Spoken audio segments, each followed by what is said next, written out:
Hello అండి, అందరికీ నమస్కారం. ఈరోజు మనం ఈరంకి ప్రమీలారాణి గారు రచించిన వలస పక్షులు అనే ఓ చక్కటి కథను విందాం. ఇక కథలోకి వెళ్దాం. ఆఫీస్ నుండి ఇంటికి వస్తున్నాను. మనసెందుకో చిరాగ్గా ఉంది. పగలంతా ఎలా గడిచినా సాయంత్రం ఆహ్లాదకరంగా ఉండాలి అని నా నమ్మకం. మనిషి జీవితంలాగా రోజుని కూడా 4 భాగాలుగా విడగొడితే ఉదయం ఏమీ తెలియని బాల్యంలాగా ఏదో చేసేయాలనే తాపత్రయంతో గడిచిపోతుంది. మధ్యాహ్నం యవ్వనంలోలాగా తొందరగా అయిపోతుంది. మనిషి నడివయసులాగా సాయంత్రం కాస్త ఆగి ఆలోచించుకునేట్టు ఉంటుంది. ఇంక రాత్రి వృద్ధాప్యంలాగే ఏదో చెయ్యాలనే కోరిక ఉన్నా చేసిన తప్పప్పుల్ని తలుచుకుంటూ ఉంటుంది. అటువంటి సాయంకాలం సరదాగా ఉండాల్సిన నా మనసు ఎందుకు చిరాగ్గా ఉంది? నేనింక 3 నెలల్లో రిటైర్ అవబోతున్నాను. వచ్చే వారం రిటైర్ అవుతున్న సుబ్బారావు గారికి ఎంత పెన్షన్ వస్తుందో ఏమిటో మా సెక్షన్ వాళ్ళు లెక్కగట్టి పనిలో పనిగా నా రిటైర్మెంట్కి వచ్చే డబ్బు అన్నీ లెక్కలు వేసి చెప్పేశారు. అయినా గోపాలకృష్ణ గారికి డబ్బుతో పనేముంది అన్నారు ఎవరో. అవునవును, గోపాలకృష్ణ గారిలాగే మా పిల్లలు సెటిల్ అయి ఉంటే నేనెప్పుడో రిటైర్ అయిపోయేవాడిని అన్నారు సుబ్బారావు గారు. వాళ్ల ధోరణి నాకు చిరాకు తెప్పించింది. డబ్బు అక్కర్లేనిదెవరికి?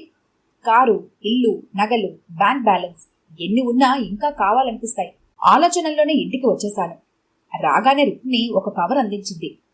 ఈమెయిల్స్, సెల్ ఫోన్స్ ఎక్కువైన ఈ రోజుల్లో పద్ధతిగా ఉత్తరాలు రాసే ఏకైక వ్యక్తి రామనాథం గారు.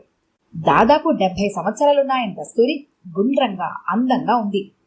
ఆ తెలుగు దస్తూరి చూసిన ఎవరైనా ఆయన 30 సంవత్సరాలు ఇంగ్లీష్ లెక్చరర్గా పనిచేశారంటే ఎవరూ నమ్మరు. ఏం రాశారండి? ఆతృతగా అడిగింది రుక్మిణి. కాసిన మంచినీళ్లు తీసుకురా. ఆ ఉత్తరంలో ఇలా ఉంది. చిరంజీవి గోపాలకృష్ణని ఆశీర్వదించి వ్రాయినది. మేము క్షేమం. మీరిద్దరూ కులాసా అని తలుస్తాను. ఈ ఊళ్ళో నీకు ఉన్న స్థలాన్ని అమ్మి పెట్టమని చెప్పావు.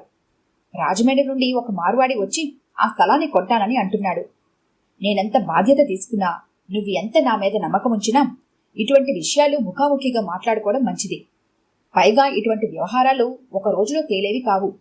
అందువలన నువ్వు 4-5 రోజులు ఇక్కడ ఉండేటట్లు సెలవు పెట్టుకుని రావాల్సింది. చిరంజీవి సౌభాగ్యవతి రుక్మిణిని కూడా తీసుకురమ్మని మీ పిన్నిగారు మరీ మరీ వ్రాయమంది. ఉంటాను. ఆశీస్సులతో రామనాథం. ఆ ఉత్తరంలో విశేషాలు విని నాకంటే రుక్మిణి ఎక్కువ సంతోషించింది. వచ్చేవారం వెళదాం. రేపు నీకు నాకు రైలు టికెట్ తీస్తాను. అబ్బా, ఈ వయసులో ఆ రైలు ప్రయాణాలు నా వల్ల కాదు. మీరు వెళ్ళిరండి అంది. ఇంతకీ ఎంత డబ్బు వస్తుందండి? కరెక్ట్గా తెలియదు. బహుశా 4-5 లక్షలు రావచ్చు. అంత డబ్బా? ఏం చేస్తారు? ఏం చేద్దామో నువ్వే చెప్పు. మనమిద్దరం అమ్మాయి, అల్లుడు అమెరికా వెడదాం. అబ్బాయి రమ్మంటున్నాడుగా. నాకు నవ్వొచ్చింది. అల్లుడిని ఆఫీస్ వాళ్ళే అమెరికా పంపిస్తారని చెప్పాడుగా, మనం తీసుకెళ్లడం ఏమిటి? కాఫీ తాగి స్నానం ముగించి వాకింగ్కి బయలుదేరాను. అలా నడుస్తూ వెళుతుంటే చిన్నప్పుడు స్కూల్కి నడిచి వెళ్ళడం గుర్తొస్తోంది. అప్పుడు మా ఊళ్ళో హై స్కూల్ లేదు. అక్క, అన్నయ్య, నేను ఇంకా ఊళ్ళో ఉండే 4-5 పిల్లలం పక్క ఊరి హైస్కూల్లో చదువు కోసం నడిచి వెళ్లేవాళ్ళం. దారిలో కనిపించే చెట్లు, వాటి మీద వాళ్ళ పక్షులు, వాటి అరుపులు, పక్షుల రంగులు, రకరకాలుగా కట్టే వాటి గూళ్ళు రోజు బొటానికల్ టూర్ లాగా ఉండేది. ఇప్పటిలా మనిషి ప్రకృతి పరిశీలకుడుగా కాకుండా ప్రకృతిలో ఒకరిలా ఉండే రోజులవి. వాకింగ్ పూర్తి చేసి ఇంటి ముఖం పట్టాను.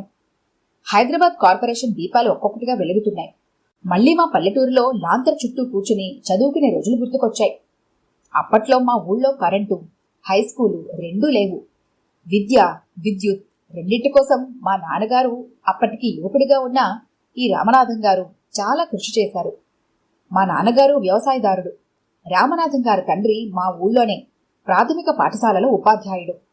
రామనాథం గారి తెలివి, చురుకుదనం చూసి మా నాన్నగారు ఆయన చదువుకి చాలా సాయం చేశారు. ఆ విధంగా రామనాథం గారికి మా కుటుంబం అంటే అభిమానమే కాదు, కృతజ్ఞత కూడా.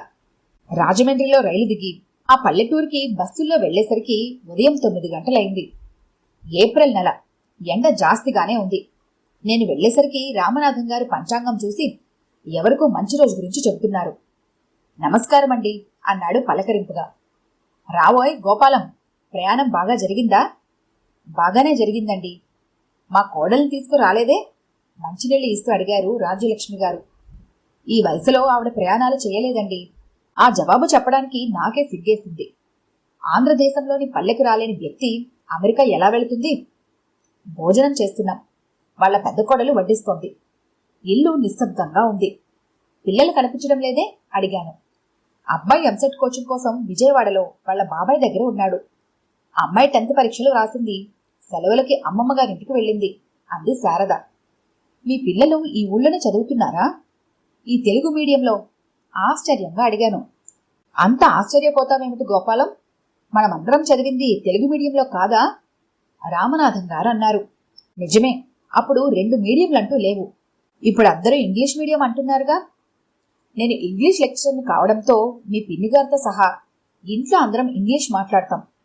శారదా, మీ పెళ్లికి నేనేం కండిషన్ పెట్టానో చెప్పు అన్నారు కోడలితో. కట్నం తీసుకోను అన్నారు అంది శారద. ఓహో, అది కాదు, ఇంకొకటి చెప్పు. హిందీ బాగా నేర్చుకోవాలి అన్నారు. అది తన పెళ్లినాటికి హిందీ పరీక్షలు కొని ప్యాస్ అయింది. హిందీ ఎంఏ చేయమని చెప్పాను. పల్లెటూరులో ఉండవలసి ఉంటుంది అన్నాను. మన స్కూల్ హై స్కూల్ అయినప్పుడు జిల్లా పరిషత్ వాళ్ళు హిందీ పండిట్ను వేసేదాకా తనే స్కూల్లో హిందీ చెప్పేది. మీ అబ్బాయి ఇక్కడే డాక్టర్ కదూ, ఇన్నాళ్ళు ఈ పల్లెలో ఉండడమే గ్రేట్ మనస్ఫూర్తిగా అన్నాను. మొదట్లో కాస్త ఇబ్బంది పడ్డాడు, కుర్రతనం కదా. ఇప్పుడు చుట్టుపక్కల 5-6 గ్రామాలకి తనే డాక్టర్. డబ్బు కంటే ముఖ్యం మంచి పేరు. అది వాడిని ఈ ఊళ్ళో కట్టిపడేసింది. ఇంతలో ఫోన్ మోగింది. స్థలం కొనాలనుకున్న మార్వాడి మనవరాలకి హఠాత్తుగా పెళ్లి కుదిరిందట. రేపే నిశ్చితార్థమట. వీలైతే సోమవారం వస్తానని, ఈలోగా స్థలం ఎవరికి ఇవ్వద్దని. నీ స్థలం కొనాలనుకునేసరికి అతని మనవరాలకి పెళ్లి కుదిరింది. అది అతని సెంటిమెంటు అన్నారు రామనాథం గారు. చేసేది లేదు. ఉందామంటే ఈ ఊళ్ళో హోటల్స్ కూడా లేవు. పుట్టి పెరిగిన ఊరిలో తెలిసిన మన మనుషుల మధ్య ఉండటానికి అంత మొహమాట పడతావేంటోయ్? ఉండిపో హాయిగా, కబుర్లు చెప్పుకుందాం అన్నారు. ఆ మధ్యాహ్నం నిద్ర ముగించి సాయంత్రం షికారుకు బయలుదేరాను. ఊరు మారింది. రోడ్లు వేశారు. బస్టాండ్ ఏర్పాటైంది. 4-5 గ్రామస్తులు నన్ను గుర్తుపట్టారు. కాని నేనే వారిని పలకరించలేదు. ఊరికి ఇంకోవైపుగా మునివాకిటిలోని తులసి చెట్టులాగా ఉంది స్కూలు. ఎందుకునో ఊరు అటువైపుగా పెరగలేదు. గేట్లు మూసి ఉన్నాయి. ఆ గేట్ల సందుల్లోంచి మర్చిపోయిన నా బాల్యం గుర్తొస్తుందేమో అన్నట్టు వెతుక్కోసాగాను. నా చూపులు అలా అలా కొత్తగా కట్టిన 2 గదుల వైపు వెళ్లాయి. వాటి మీద నాన్నగారి పేరు. నా గుండె జల్లుమంది. పిల్లలుగా మేము చేయలేనిది ఎవరు చేశారు? చదువుకోని ఆ వ్యవసాయదారుడు నాటిన చిన్న మొక్క ఇంతింతై వటవృక్షమై చదువుకునే పిల్లలకు నీడనిస్తోంది. నేను తిరిగి వచ్చేశాను. రామనాథం గారింటి నుండి 5-6 వృద్ధులు వెళ్లిపోతున్నారు. వారు నన్ను గుర్తుపట్టి పలకరించారు. ఈసారి నేను కూడా వాళ్ళని పలకరించాను. అయితే, బాబూ, మీరు ఊరిలో స్థలం అమ్మి అమెరికా వెళ్ళిపోతున్నారన్నమాట అన్నాడొక ఆయన. ఇంకా ఏమీ అనుకోలేదండి. అనుకోవడానికి ఏముందిలే బాబు, ఒక్కడే అబ్బాయి అంటున్నారు. అతను అమెరికాలో ఉంటున్నారు. మీరు రిటైర్ అయ్యాక వెళ్ళిపోవచ్చునేమో. చాలా సంతోషం బాబు, మిమ్మల్ని చూసినందుకు. ఇప్పుడైనా ఈ ప్రాంతాలకొస్తే కనిపిస్తూ ఉండండి. వాళ్ళు వెళ్లారు. వచ్చావా గోపాలం, ఇదిగో కొంచెం మంచినీళ్లు తాగు అంటూ ఇచ్చారు. ఆయనెందుకో గంభీరంగా ఉన్నట్టు అనిపించింది. ఊరు చూసి వచ్చాను, చాలా మారింది అన్నాను. మారింది. అది మంచికా చెడ్డకా? మంచికే. రోడ్లు, చెట్లు, బస్టాండ్, స్కూల్ బిల్డింగు, పేకాటాడే క్లబ్బు పూర్తి చేశారు రామనాథం గారు. అది కూడా ఉందా ఈ ఊరిలో? ఆశ్చర్యపోయాను. అవును, అందుకే ఆ వృద్ధులొచ్చింది. అంటే నాకు అర్థం కాలేదు. ఏముంది గోపాలం, ఊరికి కాస్త దూరంలో ఒక ఇల్లు తీసుకుని ఉంటున్నారు వీరంతా. ఆ పక్కనే పేకాట. ఏ పేకాటాడే క్లబ్ పెట్టుకుని అర్ధరాత్రి దాకా నానా గోల చేస్తున్నారు. అదేమని అడిగితే వీళ్ళని కొట్టబోయారట. అయినా వీళ్ళెవరు? వీళ్ళకి ఇల్లు లేవా? ఒంటరిగా ఎందుకుంటున్నారు? ఆయన నవ్వి, అది చెప్పాలంటే చాలా చెప్పాలి. 10-12 ఏళ్ల క్రితం వరకు ఇంట్లో ఉండే ముసలి వాళ్ళని భరించలేక పిల్లలు వాళ్ళని వృద్ధుల శరణాలయంలో చేర్చేవారు. అవునా? అవును. ఇప్పుడా బాధ లేదు.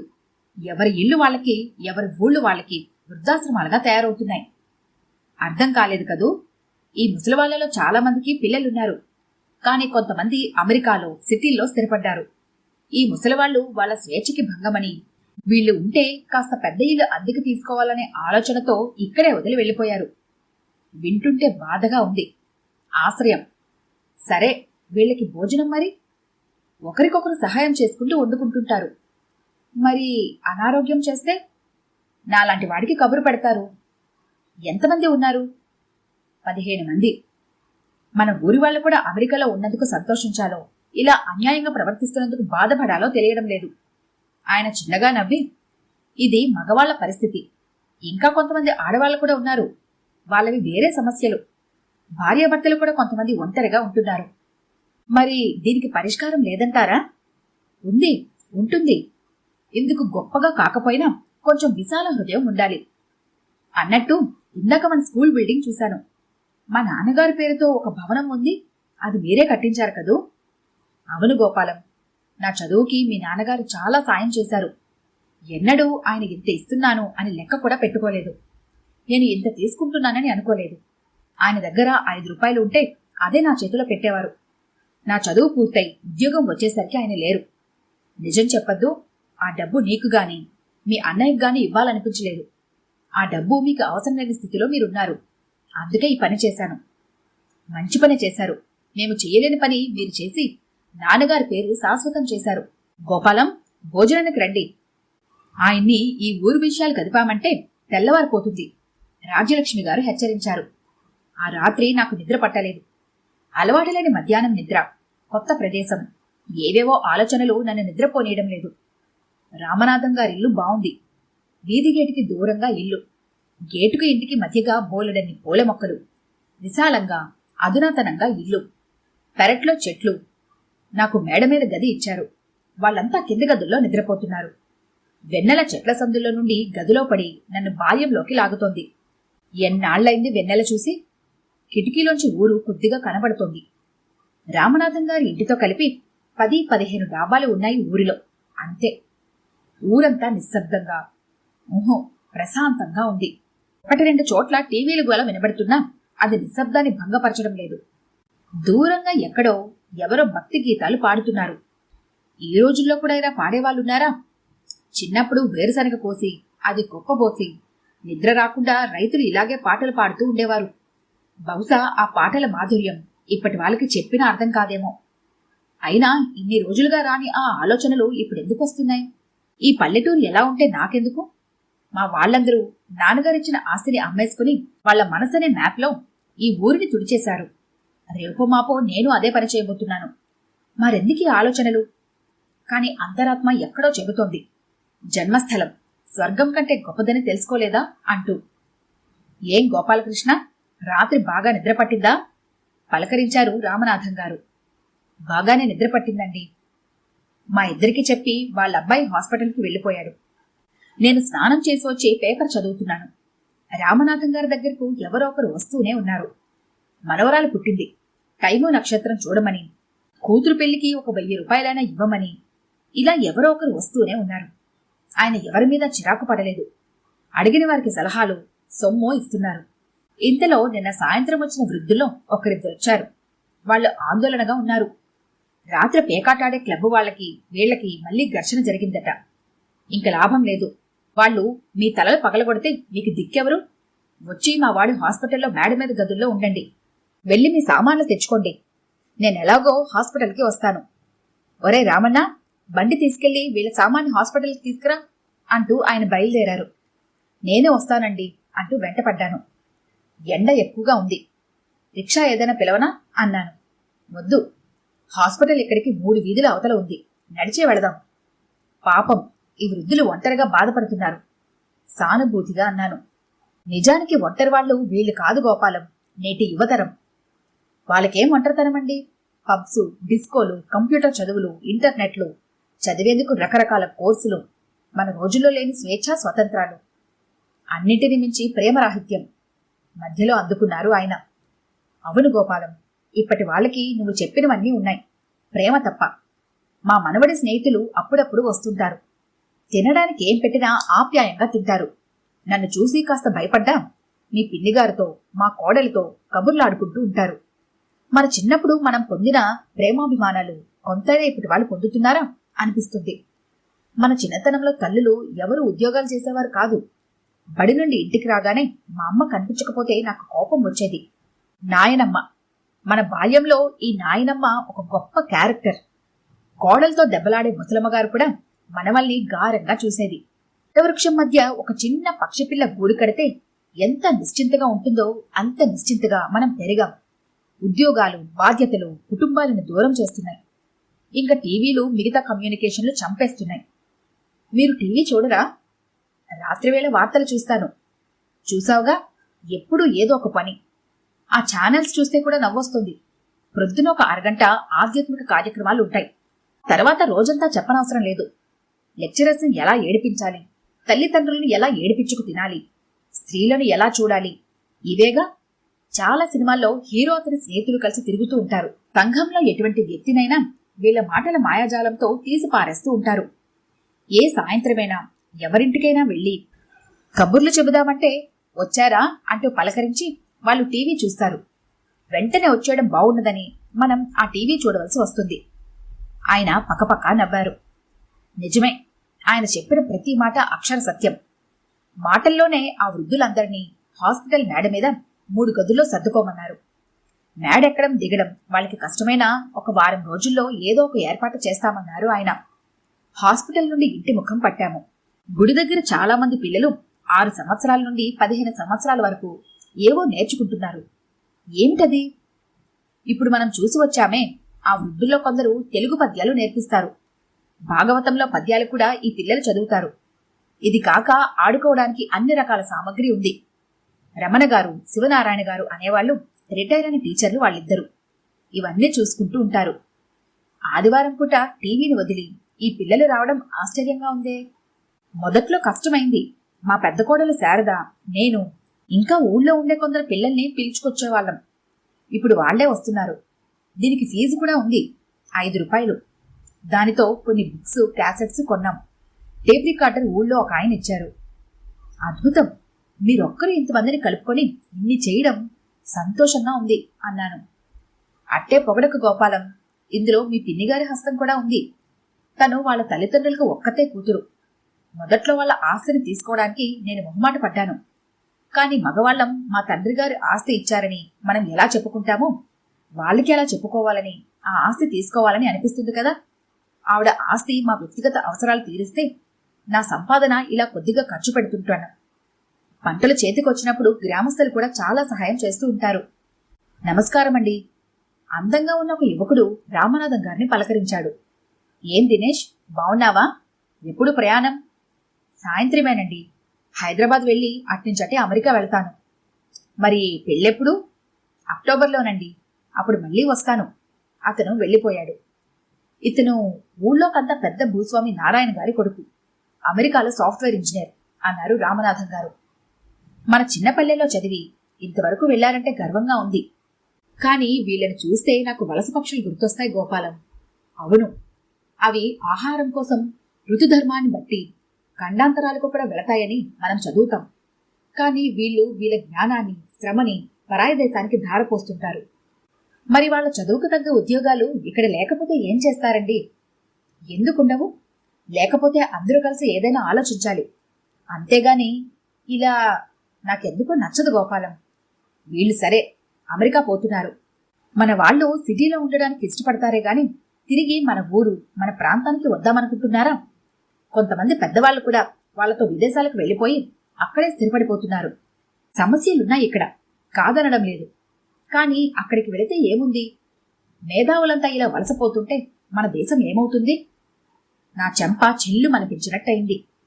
నిజమే, నేను ఏం చేయబోతున్నాను? ఈ పల్లె నుంచి పట్నంకు, పట్నం నుంచి అమెరికాకి నిచ్చెనలు వేస్తున్నాను. రామనాథం గారు లాంటి వ్యక్తిని మెచ్చుకోవడం తప్పితే నేనేం చెయ్యలేనా? డబ్బేదండి? రుక్మిణి అడిగింది. రామనాథం గారికి ఇచ్చేశాను.